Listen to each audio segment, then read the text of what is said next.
বাংলাদেশে মানুষের জীবনে সবচেয়ে বেশি যেই দুর্ঘটনা ঘটে সেটা হচ্ছে রাস্তাঘাটে অ্যাক্সিডেন্ট।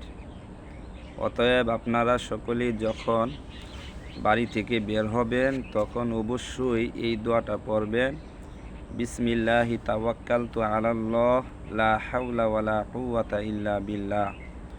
এই দোয়া যে পড়ে ঘর থেকে বাড়ি থেকে বের হবে, বাড়িতে ফিরার আগ পর্যন্ত আল্লাহ তাআলাই তার সকল কিছুর জিম্মাদার হয়ে যাবে। সুবহানাল্লাহ। এমনকি ফেরেশতারা পর্যন্ত তার নিরাপত্তা দিতে থাকে, নিরাপত্তার দোয়া করতে থাকে এবং শয়তান তার থেকে মুখ ফিরায় নেয়। অতএব আসুন আমরা সকলেই বাড়ি থেকে বের হওয়ার দোয়াটা শিক্ষা গ্রহণ করি। বিসমিল্লাহি তাওয়াক্কালতু আলাল্লাহ লা হাওলা ওয়ালা কুওয়াতা ইল্লা বিল্লাহ।